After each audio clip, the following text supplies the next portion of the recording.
अभी कुछ दिन पहले ही भारत द्वारा ब्रिटेन को पछाड़कर दुनिया की 5वीं सबसे बड़ी इकॉनमी बनने पर मोदी जी ने अपना 56 इंच का सीना ठोक ठोक कर इसे कॉलोनियल ताकतों की हार बताया था। पर उन्हें तब कहाँ ही पता था कि कुछ ही दिनों में उन्हें यही 56 इंच का सीना पीट पीट कर रोना पड़ेगा। आखिर हर मैजेस्टी की मृत्यु जो हो गई है भाई। वैसे खबर तो ये भी है कि किंग्सवे यानी राजपथ का नाम बदल कर कर्तव्य पथ किए जाने के सदमे के कारण ही महारानी जी चल बसी। इस बात में दम भी लगता है क्योंकि सुबह राजपथ का नाम बदलकर कर्तव्य पथ किया गया और शाम होते होते पूरी दुनिया में लंदन ब्रिज इज डाउन यानी महारानी चल बसी की खबर फैल गई। इससे पूरा ब्रिटेन दुखी हो गया, पर उनसे ज़्यादा दुखी कोई और था। वो थे हमारे प्रधानमंत्री श्री नरेंद्र मोदी। अलग अलग मंचों पर कॉलोनियल ताकतों को पानी पी पी कर कोसने वाले मोदी जी उस दिन बोले तो कुछ नहीं, पर उनकी उंगलियां खूब चली। जहां उन्हें बात करनी थी ब्रिटिशर्स द्वारा इंडिया से लूटे गए 45 ट्रिलियन डॉलर्स की, कोहिनूर हीरे की, जलियांवाला बाग कांड की, हमारे पूर्वजों पर किए गए अन्याय और अत्याचार की, वहां मोदी जी महारानी का गुणगान गाने में लग गए।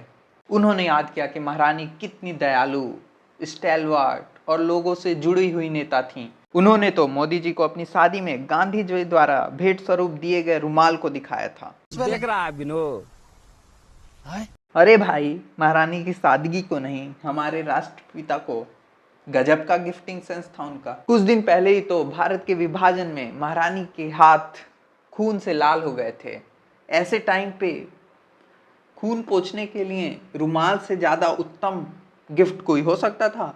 हालांकि ये खबर बिल्कुल गलत है कि महारानी जी विराट कोहली के शतक से इतनी खुश हुई कि अपना सैकड़ा लगाना भूल गई। यार, तुमको लगता है कि ब्रिटिशर्स इंडियंस के अचीवमेंट से खुश होते हैं?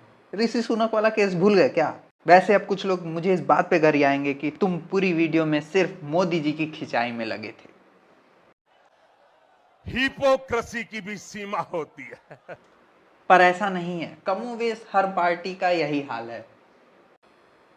किसी ने भी महारानी की मृत्यु पर भारत में राष्ट्र शोक मनाए जाने का विरोध नहीं किया। पाउंड में डोनेशन तो सबको चाहिए ना। तो चलिए अब व्यंग से हटके थोड़ा सीरियस हो जाते हैं।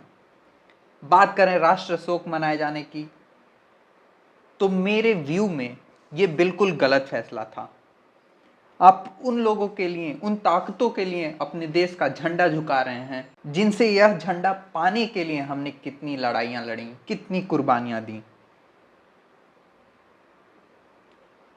वैसे कुछ लोग तो राष्ट्र शोक मनाए जाने भर से संतुष्ट नहीं हुए। न्यूयॉर्क टाइम्स में छपे एक आर्टिकल के मुताबिक इंडिया का रिस्पांस बहुत सूखा सूखा था। जेएनयू की एक प्रोफेसर सुचिता महाजन को भी लगता है कि यार इंडिया तो ऐसे रिएक्ट कर रहा है जैसे कि कोई बहुत बड़ी वर्ल्ड लीडर का डेथ नहीं हुआ है, कोई टुटपुजिया नेता का हुआ है।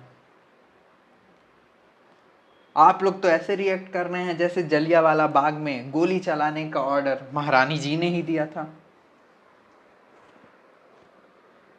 तो चाची सुनो, महारानी जी ने भले ही ऑर्डर नहीं दिया हो, पर उन्होंने कभी भी अपने परिवार द्वारा किए गए कुकर्मों की माफी भी नहीं मांगी। अब मुझे तो नहीं पता कि राष्ट्र शोक मनाए जाने से बड़ा रिएक्शन क्या भारत करता। अब इससे ज्यादा तो यही किया जा सकता था कि महारानी जी का तिरंगे में लिपटा हुआ 100 यात्रा भारत के हर शहर से होके गुजरे। हालांकि डर उसमें भी था कि कहीं तिरंगा अपने शरीर पे पड़ते ही महारानी जी उठ खड़ी ना हो जाएं। आखिर तिरंगे से जलन जो होती होगी, या फिर सरकार को हर चौराहे पे रुदालियां हायर करके थोड़ा रोना पीटना मचा देना चाहिए था। तो इस मैटर पे आपका क्या व्यू पॉइंट है, कमेंट सेक्शन में बताइएगा जरूर। और वीडियो पसंद आए तो लाइक करिए, साथ ही साथ चैनल को सब्सक्राइब भी कर लीजिएगा।